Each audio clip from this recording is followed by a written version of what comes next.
نحمده ونصلي على رسوله الكريم أما بعد فأعوذ بالله من الشيطان الرجيم بسم الله الرحمن الرحيم آج انشاءاللہ تعالی بإذن اللہ ہم آسان ترجمہ القرآن کے سلسلے میں سورۃ البقرہ کی اگلی آیت کریمہ 243 کا آسان ترجمہ دیکھیں گے۔ بسم اللہ الرحمن الرحیم۔ علم تر، عربی میں خالی الف کو الف کہتے ہیں، وہ الف جس پر زیر زبر پیش ہو یا سکون کی علامت ہو اسے حمزہ کہتے ہیں، اور حمزہ ایک آپ کہہ لیں کہ اس کا نام ہے استفہام یا استفہامیہ۔ اس میں پوچھا جاتا ہے کوئی سوال، عام طور پہ ایسا سوال جس کا جواب ہاں یا نہ میں ہوتا ہے، لیکن یہ ہمیشہ پوچھنے کے لیے نہیں، بعض اوقات انکار کے لیے بھی آتا ہے یہ لفظ، اور بعض اوقات تعجب کے لیے۔ لم ترا، ترا اس میں دیکھنے کا معنی ہے، اور دیکھنا نظر سے بھی ہوتا ہے، دل سے بھی، تفصیلات ہیں اس کی، بس فی الحال اتنا ہی۔ لم ترا، کیا تم نے نہیں دیکھا؟ اب اس سے کیا مراد ہے؟ بعض اوقات نظر سے دیکھنا ہوتا ہے، بعض اوقات اس بارے میں اس چیز کا علم رکھنا، اس کے بارے میں جاننا، تو یہ بھی دیکھیں گے انشاءاللہ تعالی۔ کیا تم نے نہیں دیکھا الی الذین، ان لوگوں کی طرف جو خرجوا، خارج ہونے سے، نکلنے سے یہ لفظ پہچانا جا رہا ہے، جو نکلے من دیارہم، اپنے گھروں سے، وہم، اور وہ سب، ہم جمع مذکر غائب کی ضمیر ہے، وہ سب، الوف، تو یہ ہزاروں، اور وہ ہزاروں تھے۔ یہ الف ہزار کو کہتے ہیں عربی میں۔ حذر الموت، موت سے بچنے کے لیے یا موت کے ڈر سے۔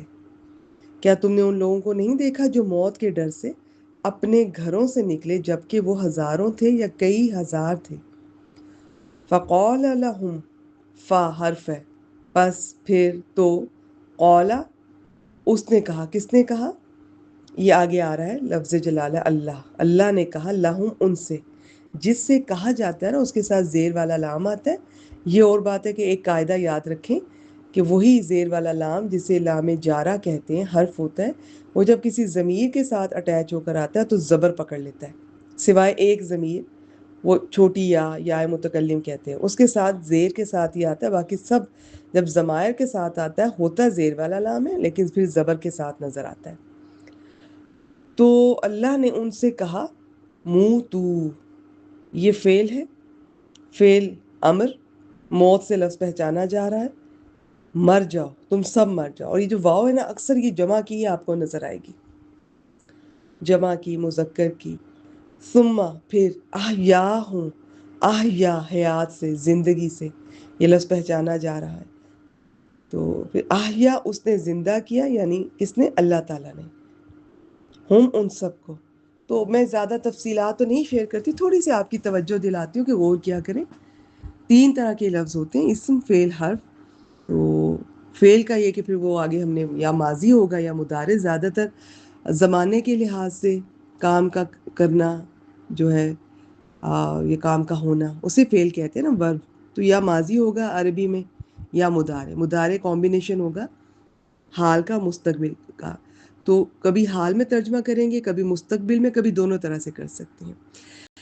ان اللہ، ان حرف تاکید، بے شک یقیناً اللہ، لذو فضل، زبر والا لام آ گیا، یہ اصل میں زبر والا لام ہے، لام تاکید کہتے ہیں، البتہ یقیناً کے ساتھ ترجمہ کرتے ہیں۔ ذو فضل، فضل والا ہے، ذو کا مطلب ہوتا ہے والا، علی الناس، لوگوں پر، الناس کا تو اب آپ کو یاد ہو گیا ہوگا، لوگوں کو کہتے ہیں، ولیکن، اور لیکن، اکثر الناس، لوگوں کے اکثر، مطلب یہ ہے کہ اکثر لوگ، لا یشکرون، شکر نہیں کرتے، یشکرون پہچانا جا رہا ہے شکر سے، فعل ہے۔ تو اب ہم نے دیکھا جیسے خارجو، یہ فعل ماضی تھا، اور اسی طرح یشکرون فعل مضارع ہے، تو ان کی اپنی اپنی نشانیاں ہوتی ہیں، علامات ہوتی ہیں، جو انشاءاللہ تعالیٰ پھر کبھی آپ سے شیئر کریں گے، کسی اور کورس میں آپ سن سکتے ہیں۔ کیا تم نے ان لوگوں کو نہیں دیکھا جو موت کے ڈر سے اپنے گھروں سے نکلے، جبکہ وہ ہزاروں تھے یا کئی ہزار تھے، تو اللہ نے ان سے کہا مر جاؤ، پھر انہیں زندہ کر دیا۔ بے شک اللہ لوگوں پر بڑے فضل والا ہے، اور لیکن اکثر لوگ شکر نہیں کرتے۔ یہ واقعہ سابقہ پچھلی کسی امت کا ہے جس کی تفصیل کسی صحیح حدیث میں بیان نہیں کی گئی۔ یہ لوگ دشمن کے حملے کے وقت قتل ہونے کے خوف سے ہزاروں کی تعداد میں ہونے کے باوجود مقابلہ کرنے کے بجائے شہر چھوڑ کر بھاگ پڑے، یا وبا واقع ہونے پر تقدیر پر صابر رہنے کے بجائے موت سے بچنے کے لیے گھر بار چھوڑ کر نکل گئے، لیکن وہ بھاگ کر موت سے نہ بچ سکے، بلکہ اللہ تعالیٰ نے ان سب پر موت طاری کر دی۔ پھر اللہ تعالیٰ نے ان پر کرم فرمایا، انہیں زندہ کر دیا۔ اسے اگلی آیت میں ہم دیکھیں گے، اللہ کی راہ میں قتال یعنی لڑنے کا حکم دیا جا رہا ہے۔ اس حکم سے پہلے اس واقعے کے بیان میں بھی یہی حکمت ہے کہ جہاد سے جی مت چراؤ۔